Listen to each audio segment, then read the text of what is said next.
Just as we must pay our suppliers well, it's important that we also pay fairly the staff inside the restaurant. The work mainly inside the kitchen is exhausting, with long hours of standing, subjected to environments that are often either very hot or very cold. Such a situation alone would be tiring. Not paying workers well in this situation does not produce a more egalitarian and fair world. The same can be said about the number of hours worked. We know that labor laws are different in each country, but exhausting journeys in a work environment such as that of the kitchen have an impact on the health of these workers. It is important to think about this, to treat the people who work with us with dignity. Well-rested workers are more creative, more pleasant to live and work with. A healthy workspace is a sustainable place. We all know that women earn less than men in the same jobs. Several media researchers in recent times show. They also show that women and Black people are less likely to take command positions despite having a higher education than their male or white counterparts. We must actively promote gender and race equality and equal career opportunities in food space. We also know that we have a harassment and bullying culture in kitchen. Countless are the stories and television reproductions that demonstrate this experience in the kitchen. Dishes flying, whole food thrown in the trash, spilled hot liquids, screams, insults. The name of this is abuse and does not make a new cook stronger and more prepared, but it does make him the next abuser. The military's Scofian tradition brought this to us, but organization and command doesn't need to mean abuse. During the preparation of dishes, the water and energy consumption must be taken in consideration. It's also important to avoid wasting food, both in preparation and serving size. Thinking about the size of the portions that are served, the type of cut that is chosen. Why use a potato tourné when we can use it cut in half, giving the same flavor result?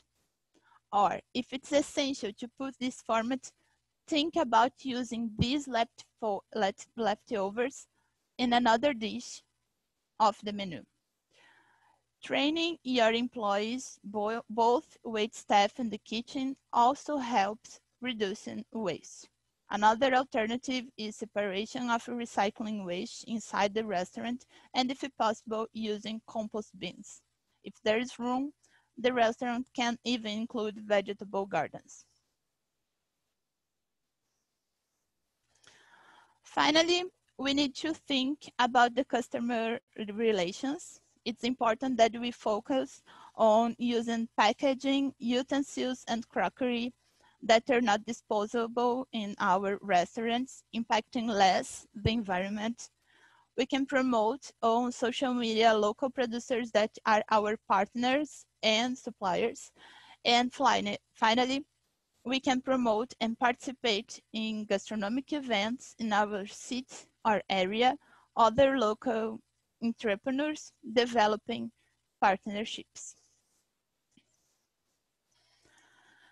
So as a conclusion, this work is dedicated to bring some practical actions that promote local sustainable development by transferring income to the small producers, respecting local culture, protecting biodiversity from extinction, and promoting a healthier work environment. Thanks for listening. I will leave here my email and other ways for anyone who wants to contact me and learn more about my work. Thanks. Thank you very much, Cassandra. Opa. Now I need to discover how to stop here. Yes, perfect. Thank you. So, time for questions. Any questions, comments for Cassandra?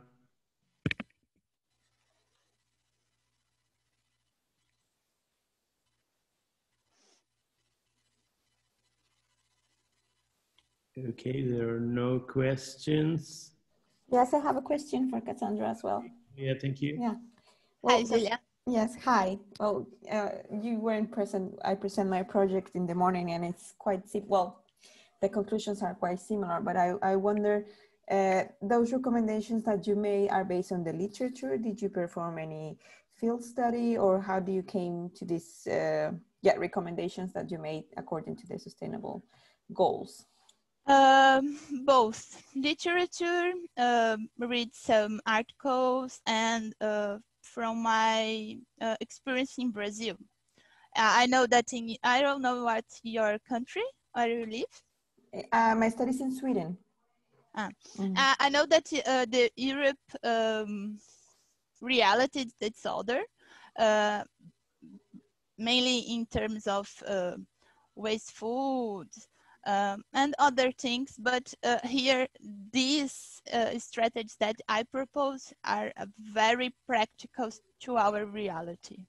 We have here in Brazil some disconnection about our cultures. We consume a lot of things exported for other countries and don't valorize our food, our regional food, our culture food. So have a little of my experience in Brazil, much of I reading articles and other sources. Thank you. And I have a question. Basically, Hi, Rebecca. it was I was thinking of something about the same like subject more or less. So you're saying like it's so based on your own experience and everything, but have you are you thinking about doing maybe like a proper like a field project where maybe you can also try to implement all the like solution of like thoughts you've been like right now like showing us, but on a real case, and it would be maybe a good point to touch like a broader public in order to like touch people, because I think like when we are among us, sometimes it's like we have great ideas, but it's always like how to touch everybody, and the people who sometimes like are not that focused on maybe like eat veggies or like not like producing some trash that can be like avoided, but just to eat, and that's it. So maybe I was like, are you thinking about doing a project like that? And I think it would be interesting. Yes, I think in research more about these points that I pointed in this work that I showed to you, and also implement in some mini scale in my reality, because I'm a professor, so I impact many young cookers, and we have a large network here in Brazil. So it is possible that this project turn bigger. Why not? But now I just focus on research, thinking about, chat with other people, and when I think in this work, I think in practical strategies, because I think that is important, that the science literature are connected with the reality in this way. Thank you. Okay, so that's all. Okay.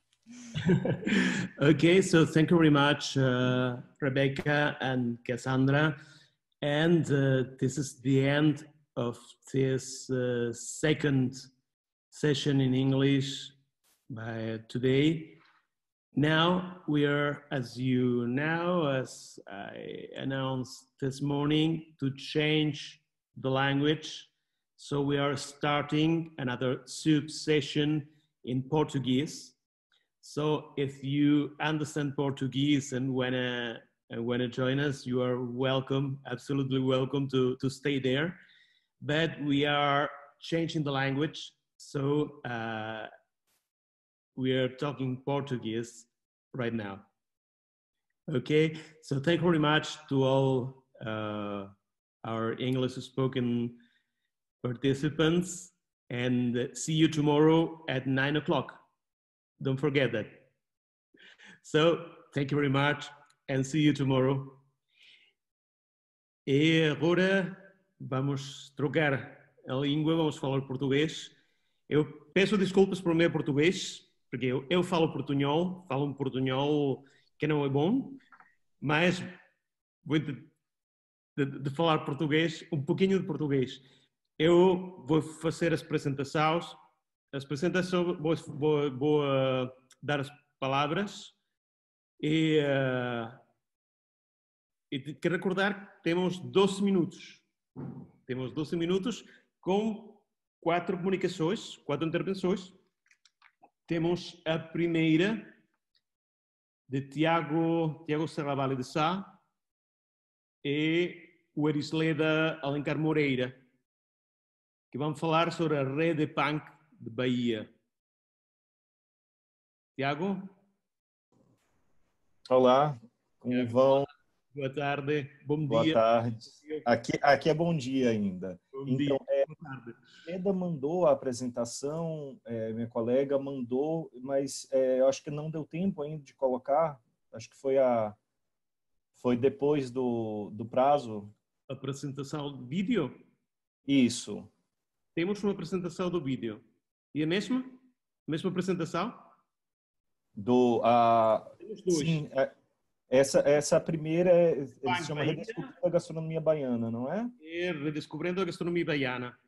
Sim. Agora é Rede Punk Bahia, a network that promotes the study, dissemination and the use of conventional edible plants in the state of Bahia, Brasil. Sim, esse é o seguinte. Ah, ok. Agora é o vídeo. Não, perdão. Agora é o primeiro. Não, Agora... tá certo. Agora eu redescobrindo, perdão. Então, agora eu fiquei confuso, porque estava em inglês a apresentação. Sim. Pode falar em inglês, se eu vou. Pode falar também português. Agora começamos a sessão em português. Em português. Os colegas que estão online falam inglês ou português? Deixa eu ver os colegas. Colegas brasileiros. Temos colegas ingleses da Inglaterra, das outras partes da Europa também? Eu falo português. Eu sou brasileira. Então, acho que eu vou fazer em português. A apresentação estava preparada para inglês, mas não tem problema nenhum. Tá bem. Então, vou começar a compartilhamento de tela. Só um momento.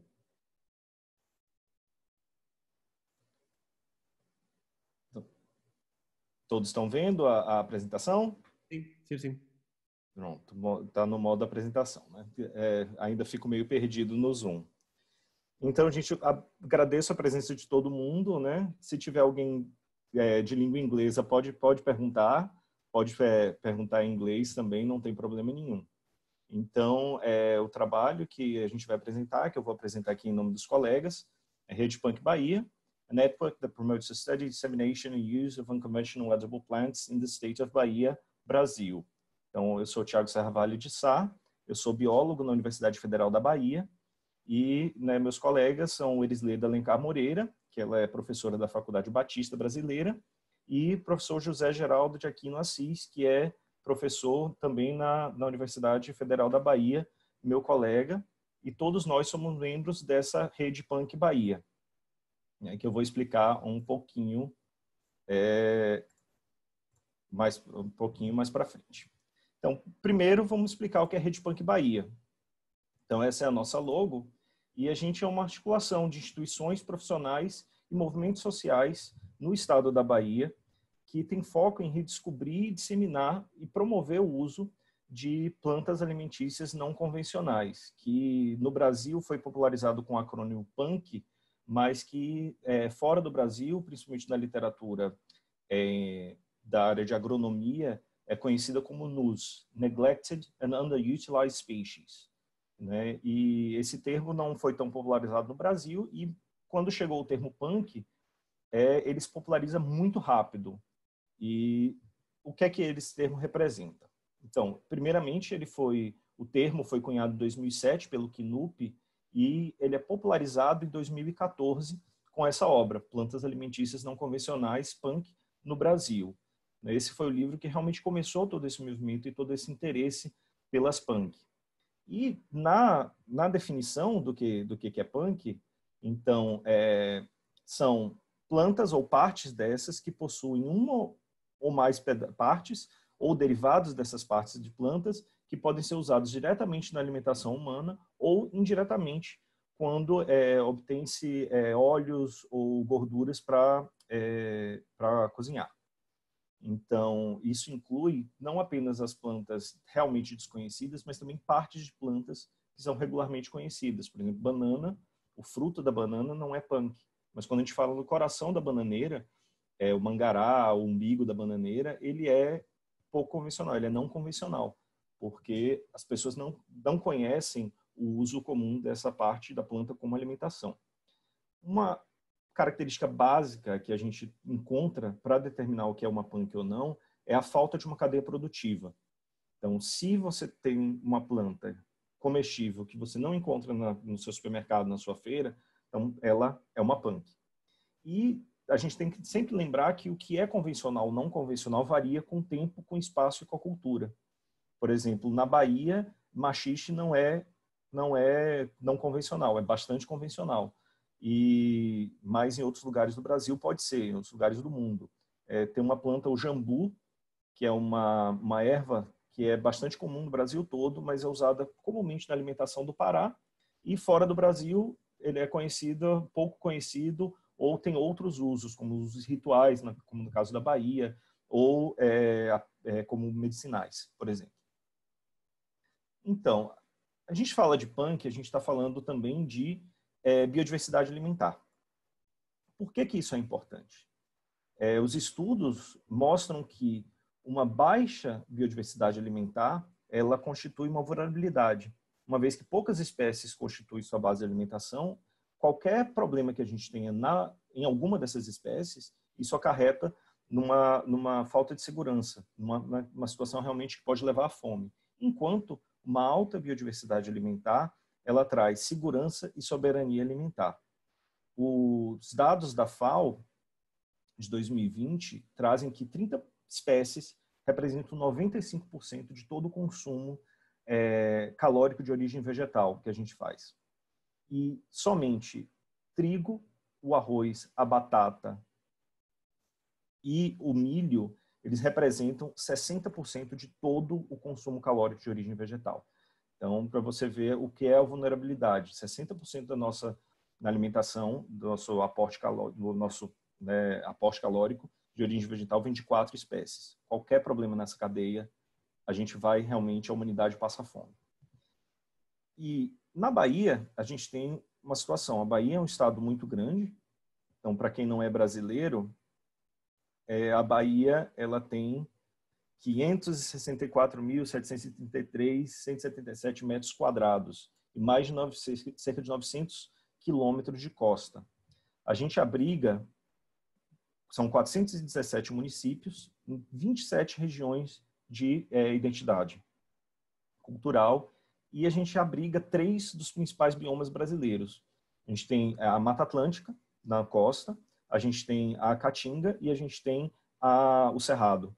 Então, 3 dos grandes biomas estão representados. Isso mostra que a gente tem uma diversidade muito grande em termos de espécies vegetais que a gente pode usar na nossa alimentação.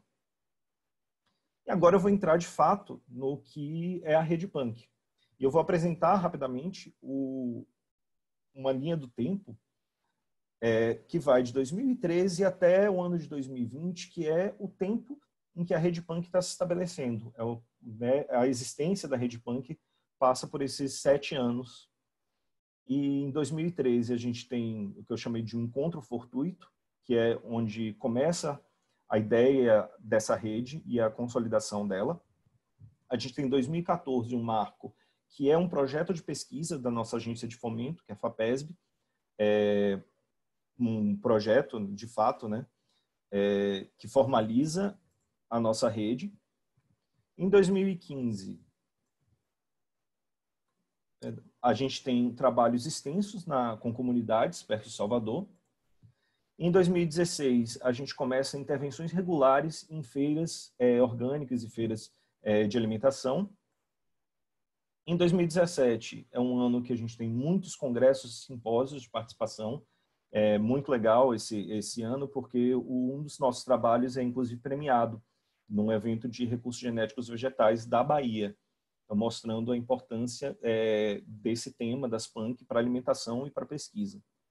Entre 2018 e 2019, a gente tem a formalização dentro da estrutura da Universidade Federal da Bahia, disciplinas que têm como tema ou que abordam as PANC. Em 2019, ano passado, a gente tem o primeiro encontro da Rede PANC Bahia, onde a gente já mostra uma consolidação muito grande do nosso trabalho. E em 2020, apesar de toda essa pandemia, a gente está com o Setembro PANC, que é uma atividade que está acontecendo virtualmente, com uma série de lives e de produções. Então, fiquem atentos às nossas redes. Então, o que eu chamei de esse encontro fortuito, ele acontece lá em 2013 e ele começa com esse cine em prosa, Sementes Livres e Punks.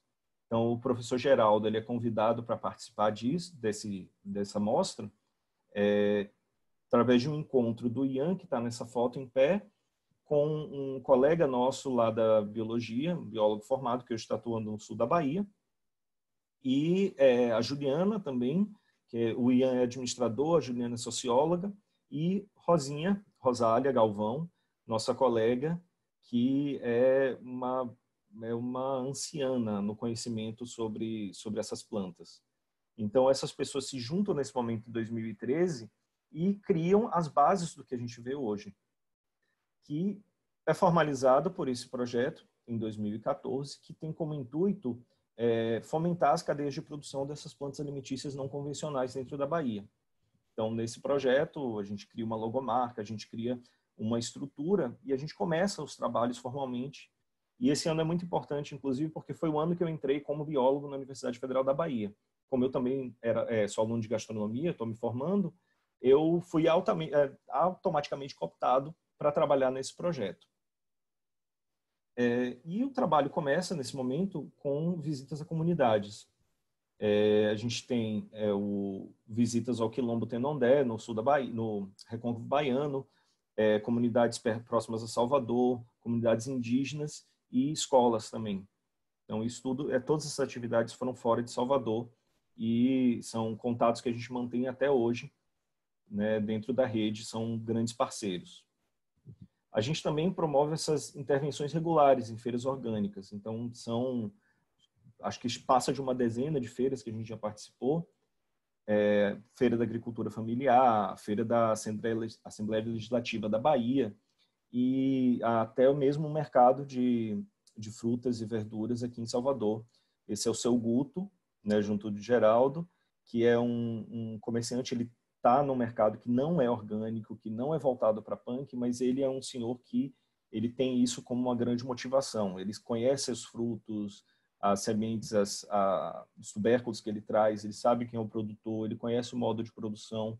Então, também o Seu Guto é um grande parceiro nessa ideia das punks. E ele já existia muito antes da rede. Então, em relação aos congressos e simpósios, a gente também tem uma participação extensa, tanto dentro da UFBA como fora. Então, temos congressos de recursos genéticos vegetais, congressos da UFBA, palestras dentro de outros cursos da UFBA, como aqui, não tem aqui tem eu, Geraldo, e um chefe famoso aqui de Salvador, nacionalmente reconhecido, Beto Pimentel. Isso foi numa mesa lá na faculdade, na Escola de Gastronomia. E a gente tem também hoje, desde 2018, como eu falei, disciplinas que incluem as PANC. Tem 2 disciplinas. Uma disciplina é uma atividade curricular em comunidade, a CCS, que leva os alunos da UFBA para a sociedade, para as comunidades. Então, tem diversas intervenções em espaços públicos e locais. Eu já vi que eu acabei aqui o tempo, mas se me permitirem rapidamente concluir. Sim, evidentemente. Rapidamente. É um tema que eu falo apaixonadamente. E a gente tem um encontro da Rede Punk Bahia. Então, foi um encontro que, inclusive, superou o encontro nacional em termos de número de participantes. Então, a gente tem aí teve uma programação bastante diversa. E quais são os nossos objetivos daqui para frente? A gente quer continuar expandindo essa nossa rede, as atividades com as comunidades em feiras e com o Estado. Nós temos, o Geraldo, ele tem sido bastante chamado pela Secretaria de Desenvolvimento de Agricultura para falar sobre o projeto. Inclusive, tivemos 2 editais recentes que tinham punk como temas para desenvolvimento. Então, hortas urbanas e cadeia produtiva de plantas alimentícias não convencionais. E também a gente pretende continuar trabalhos acadêmicos, então tem uma série de publicações aqui feitas nesses últimos anos sobre beldroega, sobre o nosso trabalho na rede. Temos 2 dissertações também, uma foi minha com a beldroega, defendi esse ano. Teve uma colega da nutrição que também defendeu uma dissertação com o tema, e queremos continuar com essas produções. Então, obrigado pela participação, desculpa ter estourado um pouquinho o tema. Então, estão nossos contatos, podem procurar a gente no Facebook, no Instagram e no nosso site. E muito obrigado. Obrigadinho, Tiago. E agora, tempo para questões.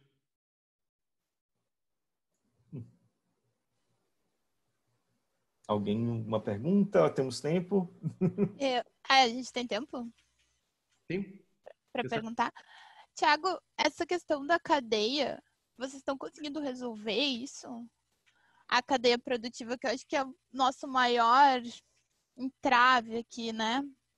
É o maior problema que a gente tem, de fato, porque a gente sabe que as punk, muitas delas são bastante ruderais, elas crescem em qualquer lugar, elas crescem espontaneamente, e então elas não são reconhecidas pela população em geral, pelo público consumidor, como alimento. Mas a gente tem um sucesso muito grande na feira da UFBA, tem uma feira agroecológica que acontece dentro da universidade, e através dessas intervenções regulares desde 2016, a gente perguntava para os produtores: o que é que vocês têm de planta diferente? E eles traziam, eles diziam, e a gente tinha um standzinho onde a gente dizia: olha, hoje a gente está falando da beldroega. A gente trazia um alimento, alguma preparação com a beldroega, e o público vinha, provava. Aí, legal, eu encontro na feira. Eu disse: olha, não tem, mas seu fulano ali diz que planta.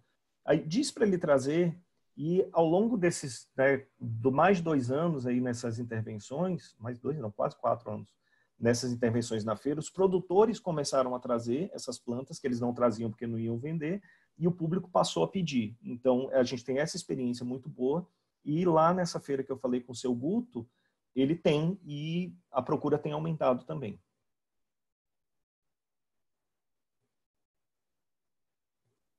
Perguntas?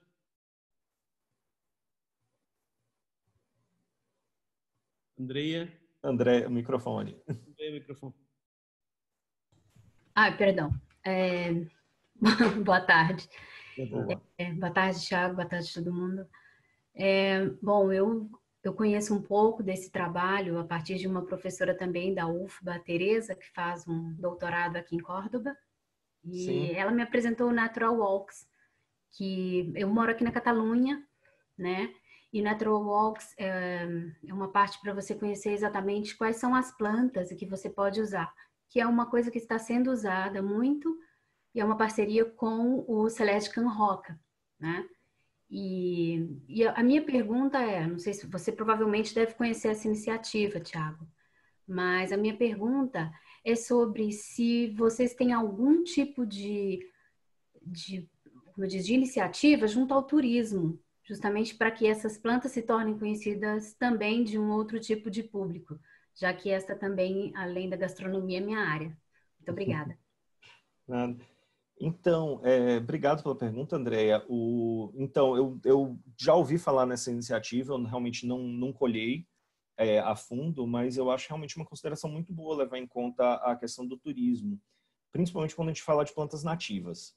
Então, a gente sabe que, né, muitas delas são matos, mas a gente tem árvores, a gente tem espécies nativas de grande interesse econômico, estético, espiritual, cultural, disso. Então, acho que realmente é algo bacana. Quando você falou, eu imaginei logo o umbu, que é algo muito nordestino, é uma árvore muito importante para a gente, né, para o sertanejo.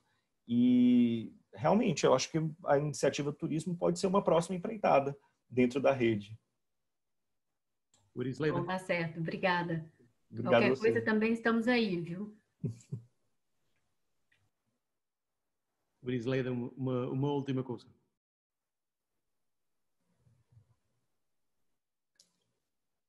Áudio. Tens que abrir o microfone.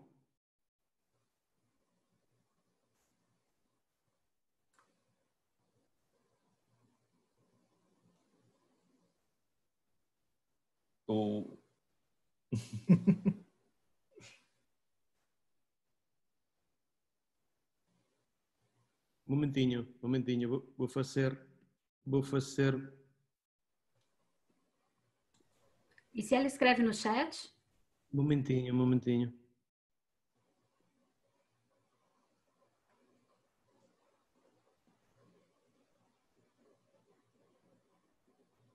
E agora, Brisleda? Pode falar? Não? Não funcionou. Não funcionou. Abri o microfone. Abri o microfone, mas não funcionou.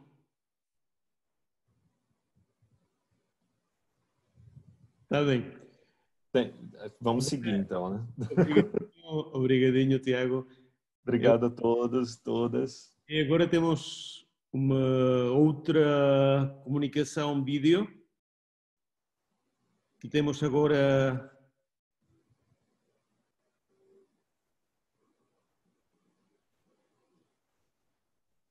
Agora é o Erisleda. Agora é o Erisleda. Ai. Momentinho.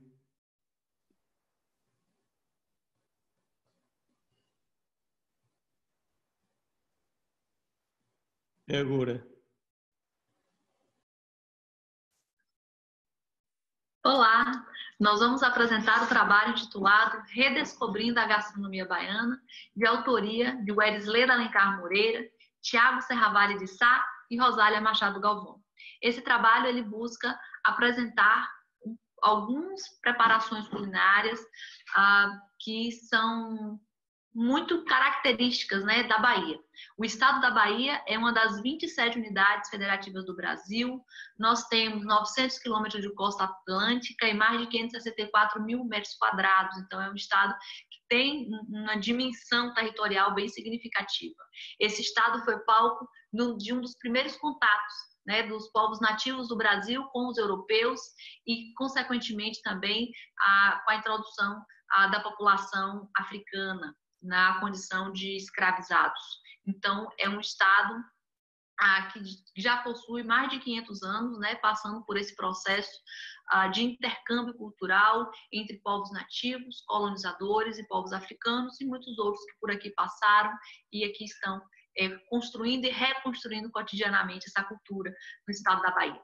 A Bahia tem um território que é composto por 417 municípios, agrupados em 27 regiões chamadas de territórios de identidade ou territórios culturais.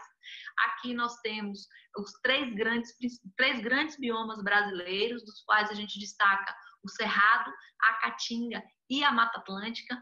Então, dá para entrever, né, a riqueza da nossa biodiversidade, a riqueza de elementos culturais, principalmente em relação à alimentação, já que o Estado ele tem um território extenso, há muitos municípios e cada bioma possui os seus frutos característicos, as suas plantas características, e estas são inseridas no cotidiano da alimentação das populações, das comunidades, né?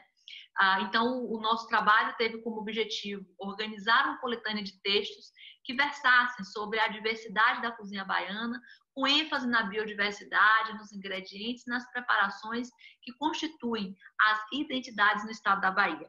Esse trabalho foi elaborado como uma atividade pedagógica no curso de gastronomia da Universidade Federal da Bahia, onde nós buscamos inicialmente um repertório bibliográfico acerca das preparações baianas, mas identificamos que havia um escasso repertório teórico que tratassem das múltiplas faces da cozinha baiana.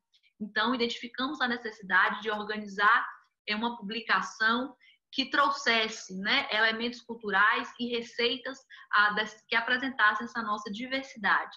Então, nós organizamos um edital de chamada de publicação de artigos e recebemos textos, não só dos estudantes de gastronomia da Universidade Federal da Bahia, mas também de outras instituições.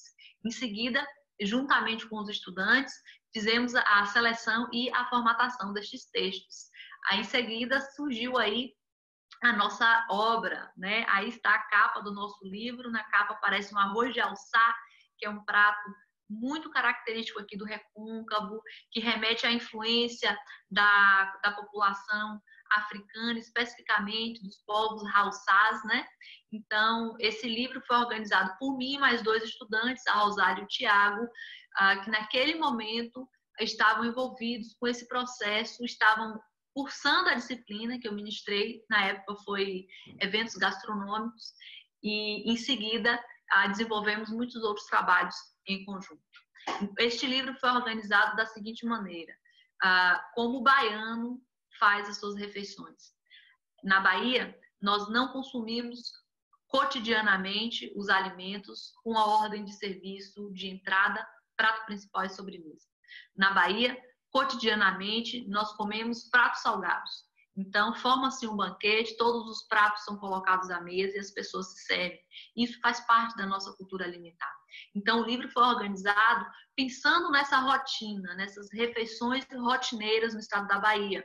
Então, nós dividimos em pratos salgados, pratos doces, merendas e bebidas. Como pratos salgados, nós trouxemos aí como exemplo uma frigideira de maturi, um prato doce, um acaçá.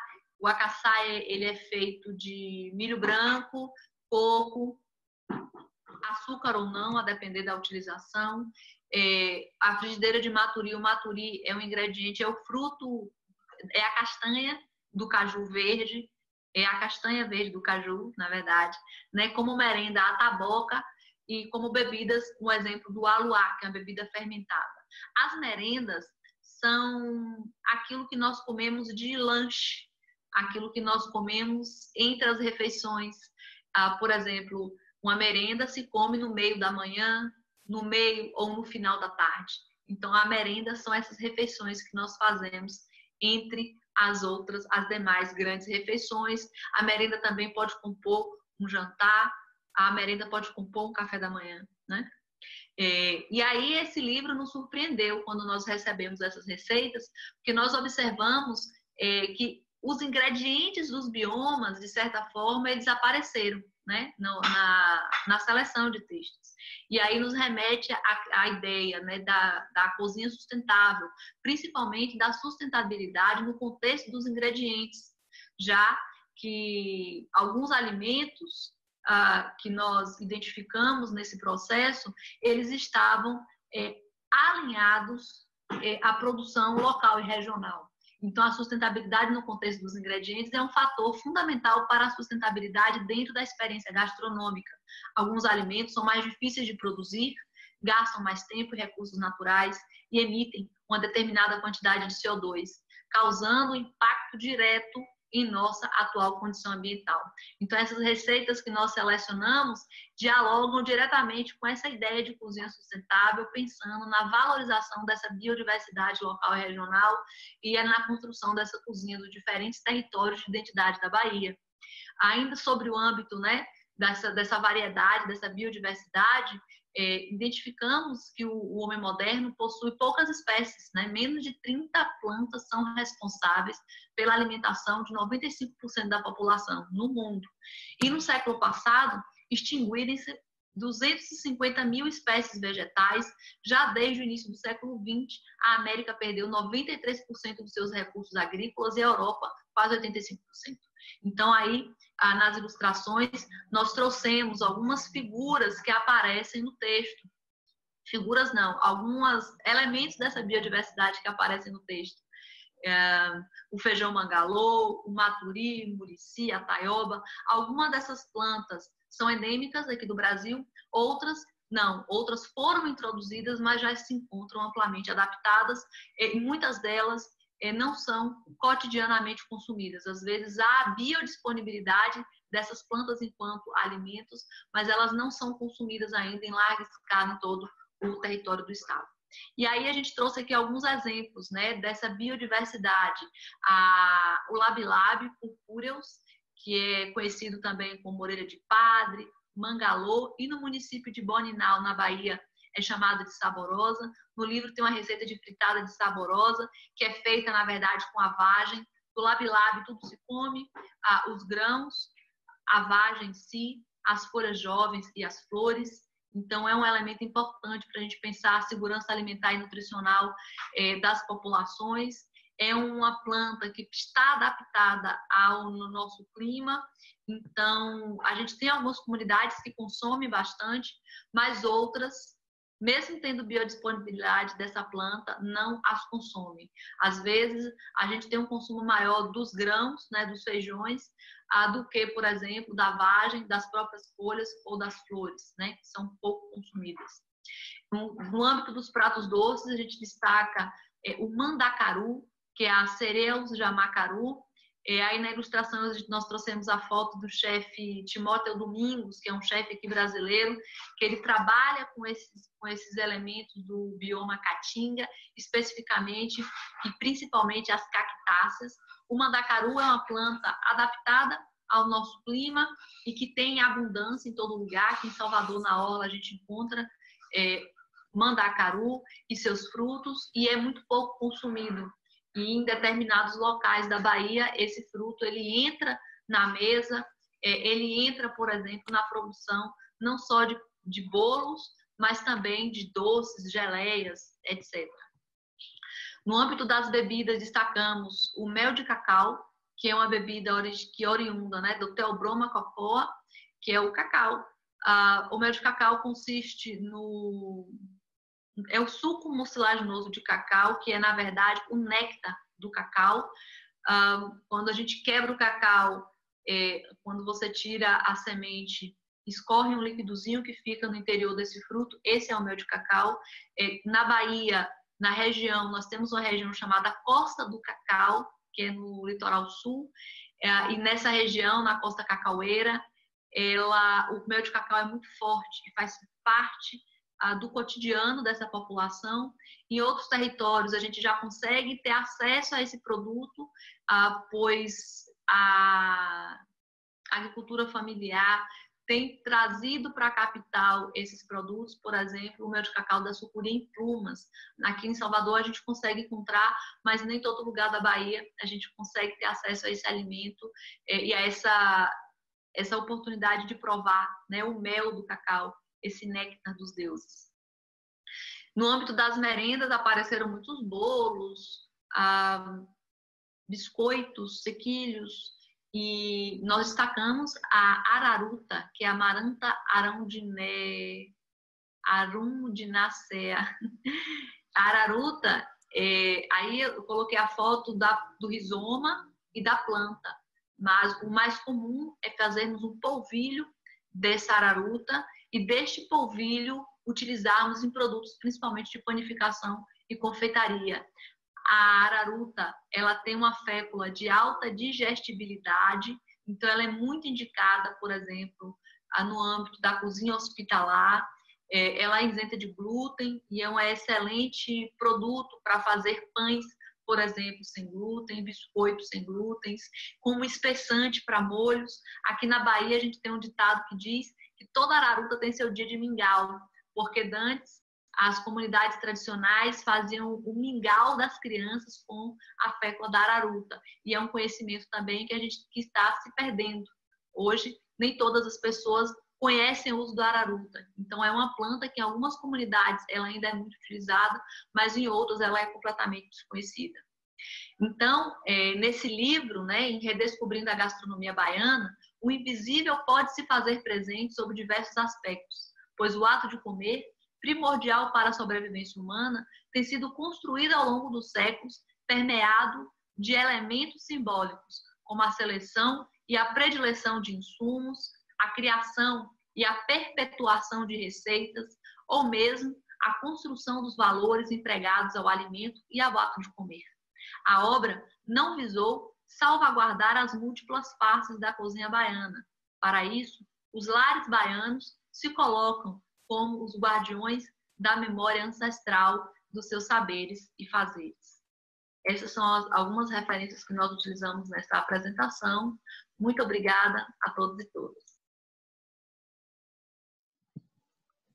Boa noite. Apresentaremos um trabalho sobre um estudo sobre as realidades e possibilidades da ecogastronomia e agroecologia na gastronomia baiana, sobre o cacau cabruca do sul da Bahia. O estudo foi realizado por Ana Carolina Santana, Anne Estrela e Gabriela Dantas. Somos da Universidade de Salvador, Unifax, do curso superior de Tecnologia em Gastronomia. A ecogastronomia, escola gastronômica ligada ao slow food, foca-se no prazer da alimentação saudável, na sustentabilidade, na defesa das cozinhas regionais e valorização dos produtores locais. Nesse contexto, a agroecologia, como método de produção alimentar para a ecogastronomia, promove práticas agrícolas sustentáveis em prol de uma produção boa, limpa e justa, como visto na produção do cacau cabruca no sul da Bahia. Como objetivos, tivemos que estabelecer as relações entre os pressupostos básicos da ecogastronomia, a agroecologia, gastronomia baiana e a produção do cacau cabruca no sul da Bahia, no sul do estado, assim como discutir as realidades e tendências na produção deste alimento tradicional no mercado atual. Utilizamos como material e métodos a pesquisa bibliográfica, de campo e documental, como métodos a revisão de literatura e estudos, e nossos materiais foram publicações na Biblioteca Online Institucional, bases de pesquisas digitais e entrevistas com chefes de cozinhas locais ligados ao slow food e agricultores de cacau cabruca do sul do estado. O slow food, ele é um movimento criado por Carlos Petrini em 1986, que se originou na Itália e vem ganhando força e visibilidade em outros países desde então. O movimento ele se caracteriza pela preocupação com a alimentação saudável e sustentável. Preocupa-se também com o meio ambiente e o alimento, desde a sua produção e origem até o produto final levado à mesa dos consumidores. O slow food ele segue o conceito de ecogastronomia, reconhecendo as fortes conexões entre o prato e o planeta. Bom, limpo e justo. É como o movimento acredita que deve ser o alimento. O alimento que comemos, ele deve ter bom sabor, deve ser cultivado de maneira limpa, sem prejudicar nossa saúde, o meio ambiente ou os animais, e os produtores devem receber o que é justo pelo seu trabalho. A agroecologia, ela teve início após a Segunda Guerra Mundial, quando a agricultura ela passa por sofrer ações com o avanço do conhecimento humano. Com o objetivo de reconstruir os países destruídos e aumentar a população, surgem os adubos sintéticos, os agrotóxicos e as sementes geneticamente melhoradas. A utilização desses métodos podem ser chamadas de agricultura convencional, que utiliza esse meio para o aumento da colheita. Com o crescimento da população, houve uma grande euforia em todo o setor agrícola, o que passou a ser conhecido como Revolução Verde. A produtividade agrícola cresceu, porém, esse método ele passou a ser questionado, já que pelo fato de modificar a forma natural das coisas, ele acaba por negar as leis da natureza. Podendo ser entendida como disciplina científica, prática, agrícola ou como movimento social e político, a ideia é superar os danos causados à biodiversidade e à sociedade, como um todo, pela monocultura, pelo emprego de transgênicos, fertilizantes industriais e de agrotóxicos. A agroecologia, ela estuda também a agricultura por uma perspectiva ecológica, buscando otimizar o ecossistema como um todo, o que inclui os seus componentes socioculturais, econômicos, técnicos e ecológicos. Ela tem como base a sistematização e a consolidação dos saberes e práticas empíricas, tradicionais e científicas. É uma busca por uma agricultura ambientalmente sustentável, economicamente eficiente e socialmente justa.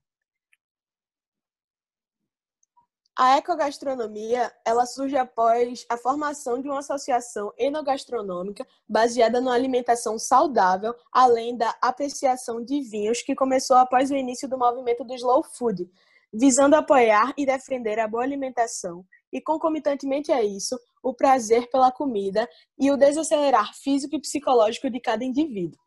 Em seguida, a ideia da enogastronomia, ela passa a abraçar questões como a qualidade de vida da população, dando origem à ecogastronomia.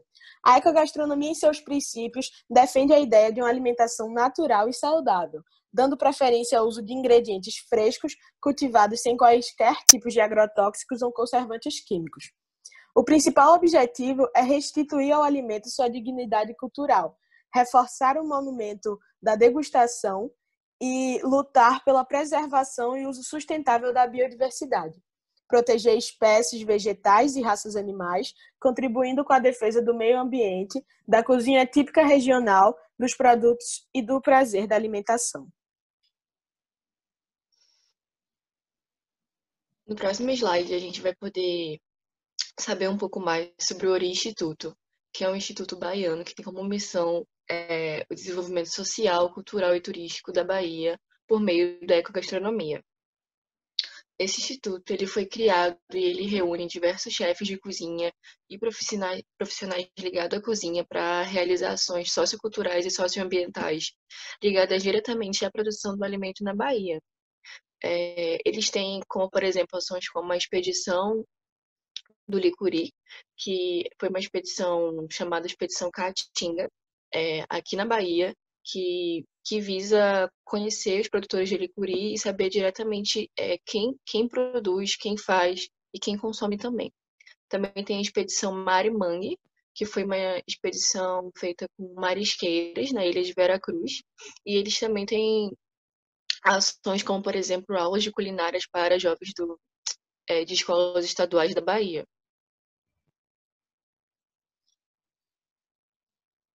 Aqui nessa foto a gente tem alguns dos fundadores reunidos, como, por exemplo, o chefe Caco Marinho, o chefe Ricardo Silva.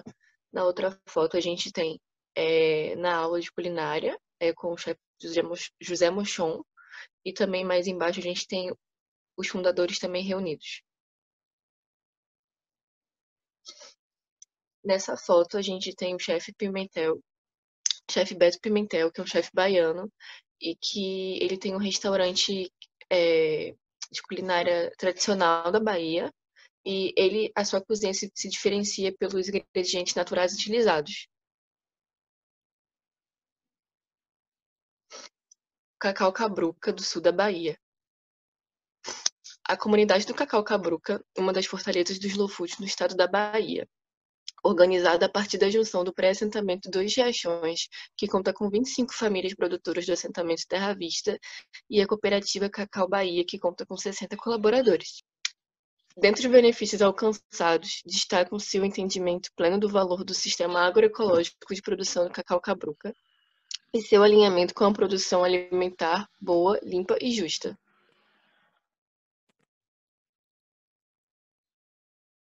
Nós temos as imagens do cacau, já em forma de chocolate, e também no pé de cacau, e mais embaixo o cacau aberto.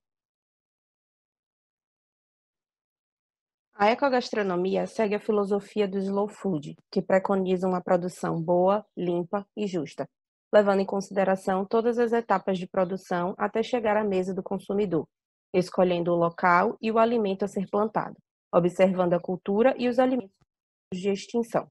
A agroecologia visa dar uma alternativa mais justa aos pequenos produtores e também melhorar o consumo dos alimentos, tornando esse consumo mais consciente. Por isso, analisando as inúmeras vertentes estudadas pelos movimentos abordados, principalmente relacionados à Bahia, assim como sua aplicação à produção do cacau cabruca, acreditamos ser possível coexistir com o meio ambiente natural de cada localidade do país. Esses sistemas também contribuíram para a proteção não só do alimento em si, mas também de suas técnicas de cultivo, preparo, consumo e a biodiversidade de seu entorno. Nossos contatos e nossas referências. Muito obrigada.